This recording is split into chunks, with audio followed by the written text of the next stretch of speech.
اچھا جہاں قرآن سے تفاعل کیا جاتا ہے تو اس میں کوشش ایک بات کی ایک اور کرنی ہے کہ پورا مصحف ہونا چاہیے، پورا قرآن، مصحف کہتے ہیں پورے قرآن کو. بعض اوقات ہم 5 سورہ اٹھا لیتے ہیں، کوئی ایک پارہ اٹھا لیتے ہیں اور اس کو علماء نے منع کیا، کہا کہ پورا قرآن ہونا چاہیے. ایسا نہ ہو کہ کوئی ایک پارہ اٹھا کے اور اس طرح سے کھول کے آپ اس میں کوئی آیت تلاش کریں. اسی طریقے سے اوقات کون سے بہترین ہیں استخارے کی؟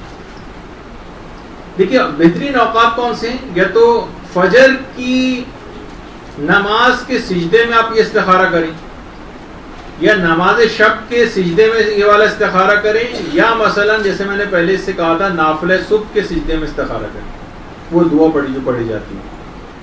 اور بعض علماء فرماتے ہیں کہ استخارہ جمعے کے دن سورج نکلنے سے پہلے کیا جائے. جمعے کے دن سورج نکلنے سے پہلے تو صحیح طور پر استخارہ کا پتہ چلتا ہے. البتہ کچھ علماء نے اس کی بالکل برخلاف بات بھی کہی ہے کہ استخارے کو غیر از جمعہ لکھوانا چاہیے. جمعے کے دن کے استخارے کے نتیجے صحیح طور پر پتہ نہیں چلتے. اچھا، ہر واجب نماز کے بعد آپ استخارہ کر سکتی ہیں، ہر مستحب نماز کے بعد استخارہ کر سکتی ہیں. ویسے تو استخارے کے اتنے زیادہ اوقات ذکر ہوئے ہیں کہ محدث کاشانی ہمارے ایک عالم گزرے ہیں جنہوں نے پوری ایک کتاب لکھی ہے تقویم المحسنین کے نام سے. تقویم المحسنین میں اتنا بڑا چارٹ بنا ہے اوقات استخارہ کا، نہ کسی کو یاد نہیں ہو سکتا. بہرحال اس کے اندر اتنے لمبے چوڑے چارٹ بنائے ہیں. تو بہرحال لیکن وہی اہم ترین وہی چیزیں کہ جو میں نے ابھی آپ کے سامنے آپ کی خدمت میں پیش کی. اچھا، بعض علماء فرماتے ہیں کہ اگر بعض علماء کا طریقہ کار ہے کہ رمضانوں میں استخارہ نہیں کرتے اور عاشورے کے دن بھی استخارہ نہیں کرتے. نہ رمضان میں استخارہ نہ عاشورے میں، بلکہ سعی اور کوشش اور مشورے کے ذریعے معاملات کو حل کرتے. ایک تو یہ بھی پیغام ہے کہ عاشورہ خود کسی اس لحاظ سے بیٹھنے کا نام نہیں ہے بلکہ ایک عملی دن کا نام ہے، تو اس دن بھی عمل کے اعتبار سے بات ہونی چاہیے. اور اسی طریقے سے رمضان میں پورے کوشش کرنے کا نام ہے، شیطان کے مقابلے میں کھڑے ہونے کا اور تقوی پرہیزگاری میں آگے بڑھنے کا. تو اس میں بھی بستر میں بیٹھ کے کوئی چیز نہ کی جائے بلکہ دماغوں کو لگایا جائے، محنت کی جائے.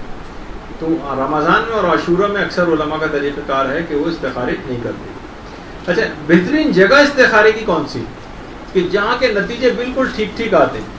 اگر کسی کو ایسی کوئی چیز میسر آ جائے تو بہترین جگہ استخارے کی امام حسین علیہ الصلوۃ والسلام کی قبر مبارک کے نزدیک استخارہ کیا.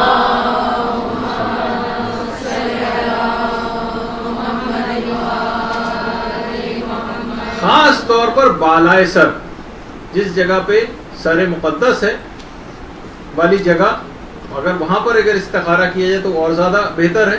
اور اسی طریقے سے قبر رسول اکرم صلی اللہ علیہ وآلہ وسلم،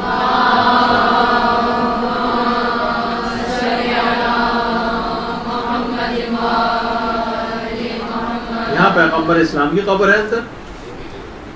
اور ویسے اور تفصیل ہے کہ کچھ 2 قبروں کی جگہ اس طرف خالی ہے، جس میں کہا جاتا ہے کہ 2 قبریں جو ہوں گی جو پیغمبر اسلام کی زہری کے الٹے ہاتھ کی طرف جو ہیں، اس میں جو جگہ خالی ایک حضرت عیسیٰ کو دفن کیا جائے گا اور خود امام زمانہ علیہ الصلوۃ والسلام کو انتقال یا شہادت کے بعد یہاں پر دفن کیا جائے گا.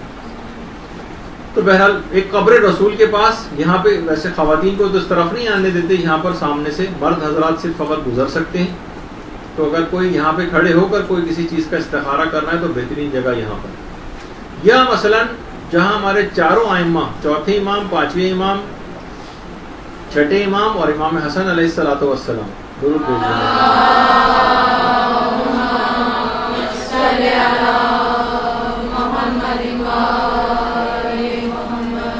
ان کے قریب تو قبروں کے نہیں جانے دیتے، البتہ جتنے بھی قریب ہو سکتے ہوں وہاں جا کر اگر استخارہ کیا جائے. بلکہ ہر مشاہد مشرفہ جتنی بھی ایسی جہاں پر دعاؤں کی قبولیت کی جو جگہ ہیں وہاں پر اس استخارے کو کیا جا سکتا ہے. اس کے بہترین نتیجے برآمد ہوتے ہیں، جس میں خود ایک مسجد الحرام کا صحن اور یہ خانہ کعبہ کے سامنے اگر استخارہ کیا جائے تو اس کے بھی نتیجے جو ہے وہ واضح طور پر بالکل صحیح پتہ چل جاتے ہیں. اچھا، اب کچھ اس کے آداب بھی ہیں استخارہ کرنے کے، آداب استخارہ. کوشش یہ کریں کہ باوضو یا باغسل استخارے کے لیے. ایک تو یہ ہے قبلہ رخ ہو جائیں، قبلہ رخ ہو کر استخارہ کریں. صدق نیت، بالکل سچائی کے ساتھ، سچی نیت کے ساتھ استخارہ کریں. استغفار اور توبہ کریں استخارہ کرنے سے پہلے. یہ ہے استخارے کے آداب میں سے. دوران استخارہ باتیں نہ کریں. یہ باتیں بھی کرتے جا رہے ہیں اور تسبیح بھی گھما رہے ہیں، یہ نہ ہو. کسی بھی امر دنیا میں دوران استخارہ مشغول نہ ہو. ٹی وی دیکھ رہے ہیں اور استخارہ کر رہے ہیں، نہیں، ایسا نہیں. امر دنیا میں مشغول نہیں ہونا چاہیے. اس کے علاوہ یہ کہ اگر خواہش کے مخالف آ جائے استخارہ، ہم کسی جگہ شادی کرنا چاہ رہے ہوں، مثلا استخارہ منع آ جائے، تو شکر خدا، پروردگار کا شکر بجا لائیں اور اس بات کا بھی شکر کریں کہ اس نے توفیق دی کہ آپ نے خدا سے مشورہ کیا. یہ بھی ایک استخارے کے ان احکام میں سے ہے، ان آداب میں سے ہے کہ جس کی رعایت کرنی چاہیے استخارہ کرنے سے پہلے. برحمتك يا أرحم الراحمين وصلى الله على محمد وآله الطاهرين.